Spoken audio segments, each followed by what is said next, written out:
J'ai grandi dans le Middle West, issu d'une famille de la région tout à fait typique, avec une éducation chrétienne. J'ai fréquenté une église baptiste et je suis allée à l'école, une école tout à fait normale. J'ai terminé mon éducation au Centre des arts décoratifs de Los Angeles. Ensuite, j'ai eu une magnifique carrière comme photographe de célébrité. À la fin des années 80, Kim Carlsberg semblait avoir tout ce qu'une femme peut désirer. Et puis, une nuit. Je suis rentrée à la maison et me suis mise au lit. Quand je me suis réveillée, je n'étais plus dans mon lit. Je me tenais debout dans ce qui m'a semblé être un ascenseur. J'étais paralysée. Je n'avais aucune idée comment j'avais pu être enlevée au milieu de la nuit, et ce sans même m'en rendre compte. Mais c'était pourtant le cas.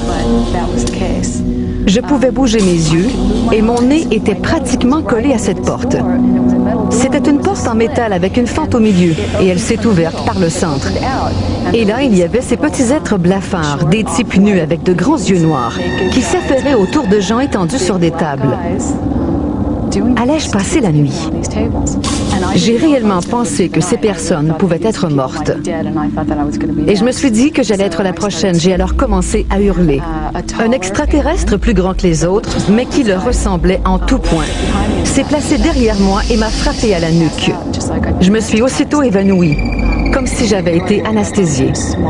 Je me rappelle ensuite m'être réveillée dans une pièce plus petite. J'étais seule et étendue sur une table.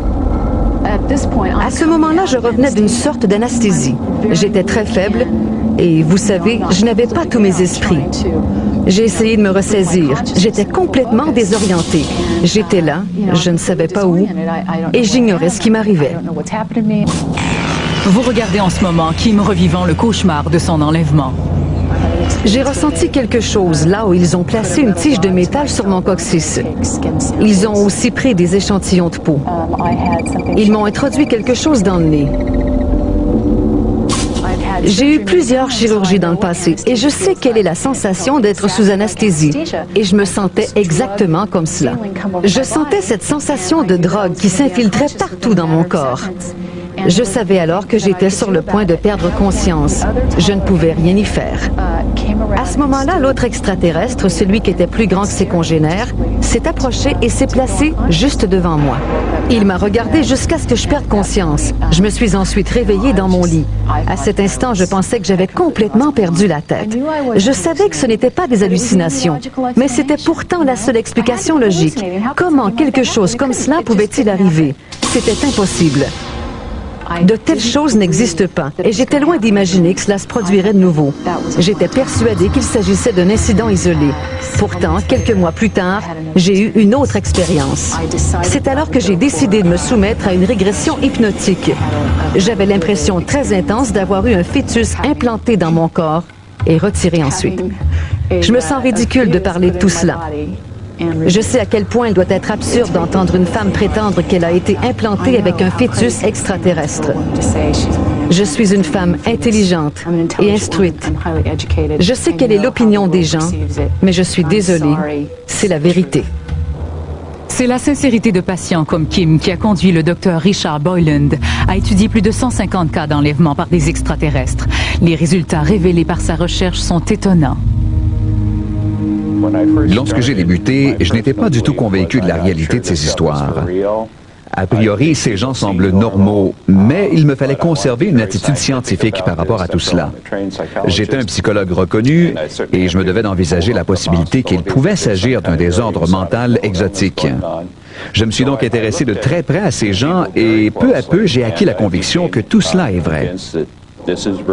Que ces nombreuses personnes ne peuvent pas toutes souffrir d'un même et mystérieux désordre mental. S'il y a une chose que ces contacts ont en commun, je dirais que c'est l'échange d'informations, l'éducation, la communication. Kim croit que cette information est un avertissement. Dans presque tous mes contacts, on m'a dit que nous détruisions la planète et que la situation était devenue très critique. Je me sens très proche de la planète et de l'univers tout entier. Beaucoup plus proche de l'univers que je ne l'ai jamais été auparavant. Lorsque je marche sur la plage,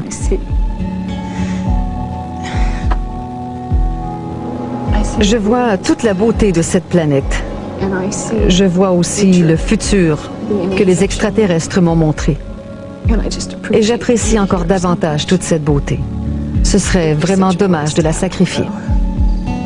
Malgré qu'ils soient nombreux à affirmer avoir été enlevés, ces gens continuent de faire face au scepticisme. Une attitude qui ne fait qu'aggraver la douleur de leur expérience. Vous savez, ma vie a été lourdement hypothéquée à cause de cette histoire d'enlèvement. J'ai eu des problèmes avec ma famille. Aujourd'hui, je ne fais presque plus confiance à personne. Ma perception du monde et même mes priorités ont changé. Tout dans ma vie est différent. Pour Kim, aider les autres à composer avec ce phénomène de l'enlèvement est devenu sa priorité. Par le biais de ses écrits, de ses conférences et de son travail à mettre sur pied un groupe susceptible d'aider les victimes, Kim rejoint les autres. Je rassemble toute la douleur et la projette dans mon travail. Je la transpose dans mes projets créatifs. Je peux la sentir et la canaliser de nouveau. Je ne la laisserai pas m'abattre. J'ai choisi ma voie. J'ai décidé de parler. Je sais que mon travail aide d'autres gens. Les lettres que je reçois chaque jour prouvent que mes efforts ne sont pas vains. Je sais que mon travail est bénéfique et c'est la chose la plus importante.